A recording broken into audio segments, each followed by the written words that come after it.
Hello there guys, it's Joel here, aka Gallucks, and welcome back to my YouTube channel. Today for a video about things that I won't be buying. Usually it's videos about things that I will be buying, but today is a video about things that I will not be buying. So save your money everyone, close your purse, it's not happening today. If you are new to the channel, don't forget to click that subscribe button, and don't forget to click the bell for notifications so you know when I bring out a new video as well. So yeah, for today's video I thought I usually do loads of hauls and talk about buying things and things that I want, but there's a lot of things that I don't want, and I think it's important to think and talk about those things as well. Because I do get a lot of questions like, oh, should I buy this, or what do you think of this instead of this? And what I really want to say is don't buy that, it's garbage. But I hold myself back. But today I'm not holding back. I'm just going to list all the sneakers that I really don't like, and I don't think you should buy either. Stay hydrated, kids. So the first one. Now, I'm not saying that I've never had these trainers. I may have had them in the past. I may have sold them because I realized that I didn't like them or they no longer serve their purpose. It's basically just me saying I don't think these sneakers are worth the money, and I don't think you should invest in them right now. And again, it's my opinion. I am not the be all and end all of fashion. If you think that, then that's weird. I am just a person with an opinion. You may have an opinion that you may leave in the comment section also, and we can talk about it like adult human beings. Not everyone likes the same stuff. If everyone liked the same stuff, it would be boring. So here are the things that I don't like. The first one is the Balenciaga Speed Trainer. Now, I call them sock runners as well. So if you've been watching my channel for a long time, you know that I copped these a few years ago now and wore them to death, literally so much. And I was obsessed. I thought they went with everything. I wore them with skinny jeans, I wore them with shorts, I wore them with everything that I owned. I wore them to death. When I purchased the Balenciaga Speed Trainers, they were just under £400, I think. I'll have to go and check my vlog of when I bought them. But now the price is $565, they do them in so many different colours. And I just think that fashion has kind of moved on from that phase of sock sneakers. In my opinion. They were very comfortable, I'm gonna say, but I just don't think that they look very stylish or trendy anymore, in my opinion. I'm saying in my opinion for everything because people will come for me in the comments and be like, what, da, da, da, da, da, da. And I'll be like, it's my opinion. So yeah, I just don't think the Speed Trainers kind of cut it anymore. We've got so many other better options from Balenciaga. I love Balenciaga as a brand. If you watch me, you know that. So the Speed Trainers, gone. Next up, now, I have never ever been a fan of these. It's the Versace Chain Reaction sneakers. They say chain reaction because it literally looks like they have a chain underneath them. They are so chunky, they look like little boats on your feet, and I've never ever liked these. No, I'm not really a massive Versace fan. I appreciate a vintage silk Versace shirt, and they have started doing newer versions of those now, which are fun and applicable for like certain occasions, but it's not like your casual everyday wear to wear a Versace silk suit, unless you live in Las Vegas and are a part of the mafia. I think it's a very like glitzy and tacky brand, which bodes well for them in some ways, but these sneakers are really, really, really not nice.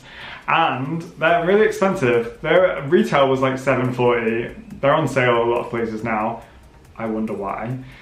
And we had a lot here in the UK, a lot of like, I want to say fuckboys, wearing like skinny jeans and Versace chain reaction sneakers, and just it's not a good look. Okay, so the next sneaker is from Alexander McQueen, and it only came out like last year or this year, I don't really know, but I just don't think it looks nice. It looks like a Converse has been like dipped in another shoe, which in some instances looks really cool and more like fashion forward, but in this instance, I really don't think so. I think it looks like some kind of boating accessory that you wear when you go on a boat. I don't know what that's like. It's £490. It's canvas with like a chunky sole, but I even hate the like split sole, the split colorway of it, so it's like half white and half black. I just think it would make your proportions look really weird on your feet. yeah, I just don't like the shape or the design. I don't think it's flattering. I don't think it looks cool, in my opinion. That's gonna be my new catchphrase, in my opinion, because, yeah. Not really loving it. Next brand, I'm a huge fan of 80s. I mean, I did just buy loads of stuff on the sale and none of it fit me whatsoever, so I returned it all. But I'm always a huge fan of them. Like, I like their aesthetics, I like the clothes that they make, I like the design of their shoes, except for these. These have come out recently and they've been like advertised everywhere. They came up on my Instagram as a sponsored ad and I was just like, what? They remind me of that Acne sneaker that came out not too long ago as well. It's got the same kind of vibe. It's very flat, so it's taken away the chunky element. I know a lot of brands are trying to get away from the whole chunky sneaker thing, but 80s are kind of known for their chunky sneakers, so them trying this is really, really interesting. They're £230. I just think that they're very wide, and on the bottom of your feet, that's a weird kind of look. Like, chunky sneakers are usually wide and big, so they look like stompers on your feet, whereas these just look like little like spiky things, but in a way, I don't know, they're not very wearable to me. Like, they don't look like you can wear them with a lot of things. Even the way that they've styled them on their site is kind of gross, not gonna lie, in my opinion. So yeah, don't think I'll be buying those. Flash forward a month from now and I have these and I'm like, oh my god, they're the best sneakers in the world, I love them so much, can't believe I've ever said that about them. But that could happen. So, opinions change. But my opinions will not change about these. These are probably some of the most hideous sneakers I've ever seen in my life. You know, I just like Dolce & Gabbana as a brand anyway, so this is just some kind of amalgamation of something very offensive. It's just disgusting. Like, it's not even like, some sneakers are ugly, like, ironically, but these are not even ironically ugly. These are just flat out ugly. It looks like they've just taken a regular garbage sneaker and glued on some like gum sole on the front and on the backs. It's just not nice. It looks like there's no consideration been taken into account. What's the description? Interpretation of the coveted Sorrento style. I googled Sorrento style, it came up with the place. Oh, I'm so stupid. Let's look at the sneakers. No, absolutely not.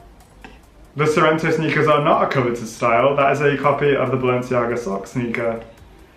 Okay, so Dolce & Gabbana, it's a no from me again. Next up, we have the Gucci Rython. Now, I had these, and then they started bringing them out with loads of different prints on them and loads of different... I think that's what happens with sneakers as well. Like, once a brand realizes that their sneakers are popular or that people like them, they tend to release it in every other colorway under the sun to try and rinse as much money out of it as possible, which then ruins the sneaker. So they're actually hurting themselves the more colorways they release, because they're trying to make people happy and like giving them options and stuff, but it just oversaturates them so much.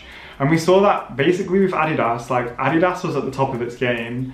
It had loads of interesting and unique silhouettes that were coming out, and especially the collaboration with Yeezy. Like, they were in a prime position. They were, at one point, bigger than Nike. Like, people were obsessed with the Adidas collabs that were coming out, like Rick Owens, Raf Simons, then Kanye West, NMDs, like Oswego. Like, they had so much going for them, and then just started bringing every single sneaker out in every single different colorway under the sun, and it just got really boring really quickly. And that's that. But so yeah, Gucci.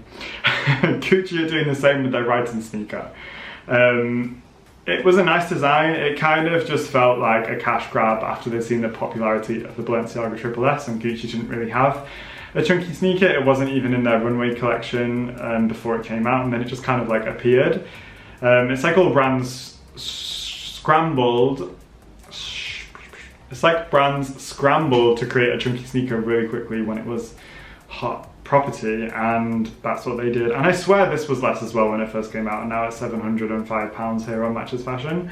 That is my opinion on that. And finally, another one from Balenciaga. Now, you know I love Balenciaga. I'm such a Balenciaga stan. But when the Tyrex sneaker came out in their Spring-Summer 2020 collection, I think it was, I was just like, no, that's a miss from me. It's a cool concept. I don't think the sneaker looks disgusting. Like, I like the way that it looks. It's just not wearable at all. Like, the Balenciaga track sneakers and Triple S are so wearable that anyone can wear them. Whereas this sneaker is a very strange shape. It makes your foot kind of look like a flipper, and the colors, it's got quite a lot of colors on it. I know you can get some plain ones as well, but the colors are like, what, black and silver, black, neon, and black and red. Like, that's such obscure choices for colors of sneakers. They're just like, even styled in the show, they're styled with the motocross trousers, which look nice. But any other trousers, like you wear this with a pair of jeans and it just looks off. Like, I don't think it has any place in anyone's day-to-day wardrobe. And that's what kind of Balenciaga was really about. When Denver first started designing for them, it was that whole like normcore, like everyday people wearing everyday clothes. They're still trying to keep that in there with like them carrying shopping bags, or like the new stuff is about Balenciaga gym, or like, you know, like credit cards and all this kind of like normality like snuck into the collection. Snuck a word. But these Tyrex sneakers are, yeah, they're just not wearable, so I don't think that they're worth the investment, unless you're a massive Balenciaga fan or you want to wear kooky sneakers or whatever. I just don't see them taking off in the same way that the Triple S and the track sneaker have done. So that is the tea on sneakers that I will not that is the tea on sneakers that I will not be buying. Let me know your thoughts and opinion on these sneakers in the comments below. It'd be interesting to hear what you guys think. Thank you so much for watching. Don't forget to like and subscribe, and I'll see you in my next video. Bye guys.